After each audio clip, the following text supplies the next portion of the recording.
सीमा पार पिछले 4 वर्षों में उत्पन्न हुए मुद्दों पर बनी सहमति का हम स्वागत करते हैं। सीमा पर शांति और स्थिरता बनाए रखना हमारी प्राथमिकता रहनी चाहिए। म्यूचुअल ट्रस्ट, म्यूचुअल रिस्पेक्ट और म्यूचुअल सेंसिटिविटी हमारे संबंधों का आधार बने रहना चाहिए। क्योंकि 2020 में जो घटना घटी थी सीमा पर गलवान में, लद्दाख के गलवान में, उसके बाद से मुलाकात नहीं हुई थी और 5 साल के बाद ये मुलाकात हुई है। एक्सेलेंसी, आपसे मिलकर खुशी है और जैसा आपने कहा 5 साल के बाद हमारी फॉर्मल मीटिंग हो रही है। हमारा मानना है कि भारत और चीन के संबंधों का महत्व केवल हमारे लोगों के लिए ही नहीं, लेकिन वैश्विक शांति, स्थिरता और प्रगति के लिए भी हमारे संबंध बहुत अहम है।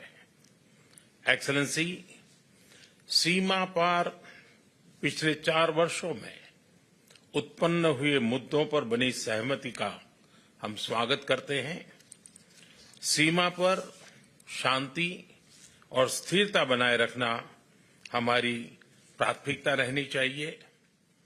म्यूचुअल ट्रस्ट, म्यूचुअल रिस्पेक्ट और म्यूचुअल सेंसिटिविटी हमारे संबंधों का आधार बने रहना चाहिए। आज इन सभी विषयों पर बात करने का अवसर मिला है। मुझे विश्वास है कि हम खुले मन से बातचीत करेंगे और हमारी चर्चा कंस्ट्रक्टिव होगी दोनों नेताओं के बीच।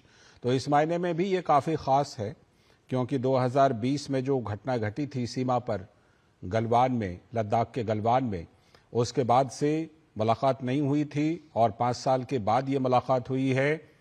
और इसमें खास बात यह भी है कि अभी हाल ही में जो दोनों देश जो हैं वो एक समझौते तक पहुंच गए और प्रधानमंत्री नरेंद्र मोदी ने जो दोनों नेताओं के बीच, तो इस मायने में भी ये काफी खास है क्योंकि 2020 में जो घटना घटी थी सीमा पर गलवान में, लद्दाख के गलवान में, उसके बाद से मुलाकात नहीं हुई थी और 5 साल के बाद ये मुलाकात हुई है।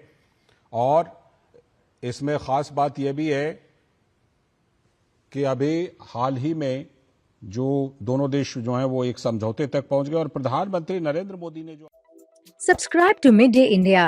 Get direct notifications on all our videos by clicking on the bell icon.